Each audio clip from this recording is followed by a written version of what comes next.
तीनवटा नम्बर भयो कि हेर्नु ल नम्बर चाहिँ 30 75 नबल है 90 75 90 यो 30 भनेको इभन नम्बर हो त्यसलाई 2 ले भाग गर्ने जति पनि क्लियर छ 2 नम्बर 2 15 पटक जान्छ इभन होइन जान्छ 3 5 15 5 देखिसक्यो लास्ट डिजिट चाहिँ 5 छ भने भाग गरिदिने 1 5 2 बाँकी बस्यो 25 भयो नभए आउँदैन भने यसरी पनि भाग गर्न सकिन्छ 5 75 राखेर हो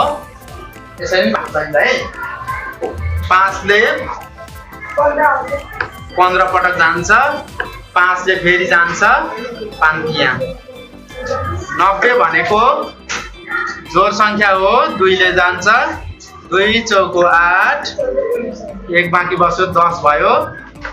2 5 10 अब 5 देख्नु बित्तिकै 5 ले गर्दै पनि हुन्छ हैन 5 अथवा 0 देख्नु बित्तिकै 5 ले डिभाइड हाल्दिने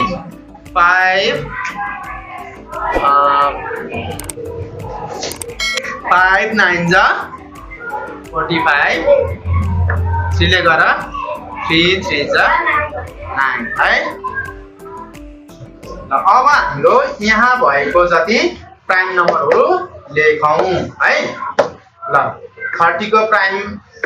फ्याक्टरहरू के हो प्रोडक्टमा राख्दियौ 2 2 3 5 2 into 3 into 5 stop है 75 भनेको 5 times 3 है अब त्यस्तै गरी 90 भनेको 2 times 5 times 3 times 3 अब तीनैवटाबाट कमन लिनु पर्छ तीनैवटा प्राइम फ्याक्टरबाट कमन मल्टिप्लाई त्यसको भनेपछि अब है 5 छ कति भयो त 5 मात्रै हो त हो कि होइन हेर्नु त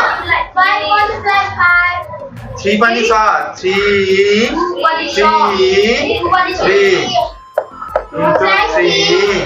2 छ त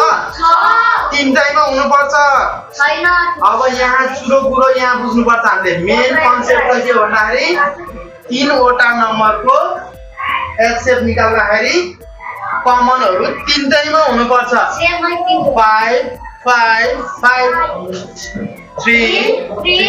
3 हो अब 2 हेरौं त 2 यसमा र यसमा छ बिचमा छ त 75 मा छ त छैन भनेपछि लिनु भएन तीनटैमा हुनुपर्छ है तीनटैमा भएको लिने क्लियर छ कुरो क्लियर छ अब गुणन गर्न राखौं कति हुन्छ 5 3 जा 15 आन्सर यो तीनटै नम्बरलाई डिभाइड हुने नम्बर कति हो त सबैभन्दा ठूलो यो तीनैवटा 30 75 90 लाई ठ्याक्कै डिभाइड हुने एक्ज्याक्टली डिभिजिबल नम्बर कति हो त एक्ज्याक्टली डिभिजिबल हाईएस्ट नम्बर कति हो त 15 हैन हैन र बुझ्यो 15 आन्सर